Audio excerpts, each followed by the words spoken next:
भीख मंगे हैं ये लोग, यकीन मानो ऑफिशियल भीख मंगे हैं पाकिस्तानी। भी कोई आलिम वो इस्लाम और कुफर की जंग में कुफर का साथ दे तो वो गद्दार कहलाता है, वो आलिम नहीं कहलाता। अब जो लोग कुफर के अलकार बनते हैं, अब जो लोग तागूत के मुदाफिईन बनते हैं, अब जो लोग हिंदू के मुदाफिईन बनते हैं, यही हिंदू और ये तागूती सरबराह आप लोगों को टिश्यू पेपर की तरह इस्तेमाल करके फिर आपको गंदगी में फेंक देंगे। और जब भी कोई आलिम वो इस्लाम और कुफर की जंग में कुफर का साथ दे तो वो गद्दार कहलाता है, वो आलिम नहीं कहलाता। इंडिया का एक आलिम है, वो कहते कि पाकिस्तान तो गरीब मुल्क है, पाकिस्तान तो बेबस है और इंडिया के पास ये है, फुला है, फुला है।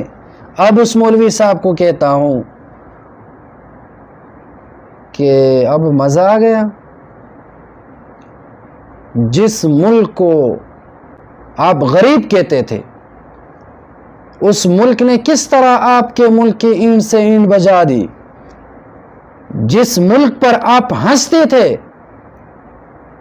अब उस मुल्क के बारे में क्या ख्याल है आपका?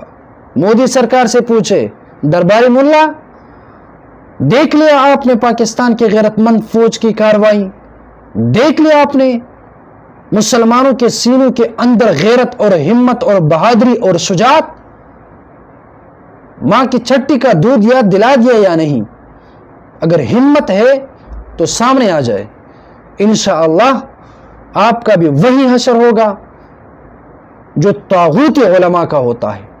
आप तागूती है, आप इस्लाम के मुकाबले में कुफर का दिफा करते हैं, आप मुसलमानों के अजीम फौज के सिपाहसालार के मुकाबले में हिंदू फौज के सिपाहसालार का दिफा करते हैं। ये जंग, ये जमीन की लड़ाई और जंग नहीं है, ये इस्लाम और कुफर की जंग है। बेशक अपने मुल्क का दिफा किया जाता है, अपने कौम का दिफा किया जाता है, लेकिन वहां पर भी इस्लाम के कवानीन और इस्लाम को मद्देनजर रखा जाता है और इस्लाम के उसूलों की बुनियाद पर दिफा किया जाता है। ऐसा नहीं है कि मोदी के टुकड़े पर पलने वाले लोग और मोदी के टुकड़ों पर पलने वाले उलमा वो इस्लाम के अहकामात को पामाल करते हुए वो मुसलमानों के खिलाफ नफरत अंगेज बयानात करते हैं। आपके बयानों से मुसलमानों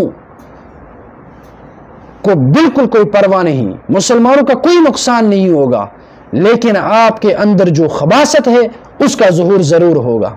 और इंशाअल्लाह जब भी इस्लाम और कुफर का मुकाबला आएगा तो फिर जीत इस्लाम की होगी और मिटने वाला वो कुफर होगा इंशाअल्लाह। और जो मुनाफिकीन होंगे उनका भी वही हशर होगा जो मुहम्मद रसूलुल्लाह सल्लल्लाहु अलैहि वसल्लम के ज़माने में मुनाफिकीन का हशर हुआ था।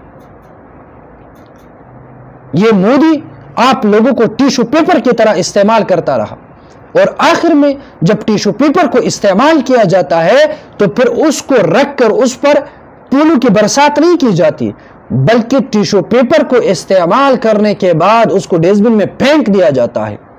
अब जो लोग कुफर के अलकार बनते हैं, अब जो लोग तागूत के मुदाफिईन बनते हैं, अब जो लोग हिंदू के मुदाफिईन बनते हैं, यही हिंदू और ये तागूती सरबराह आप लोगों को टिश्यू पेपर की तरह इस्तेमाल करके फिर आपको गंदगी में फेंक देंगे।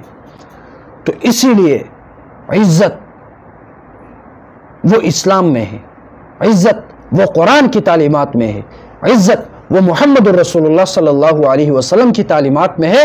कुरान को न छोड़ो, इस्लाम को न छोड़ो, यही कामयाबी है। और एक बार फिर हम अल्लाह रब्बुल आलमीन का लाख लाख शुक्र अदा करते हैं कि अल्लाह रब्बुल आलमीन ने मुल्क पाकिस्तान को अजीम फतह नसीब की और अल्लाह रब्बुल आलमीन ने मुतकब्बिरीन, गुरूर और घमंड करने वाले इंडिया और भारत के लोगों का सर खाक में मिला दिया। उनका गुरूर, उनका घमंड, तकब्बुर वो खाक में मिल गया। इंशाअल्लाह वो फिर कभी पाकिस्तान की तरफ आंख उठाकर नहीं देख सकते, ये इंशाअल्लाह तारीख में लिखा जाएगा।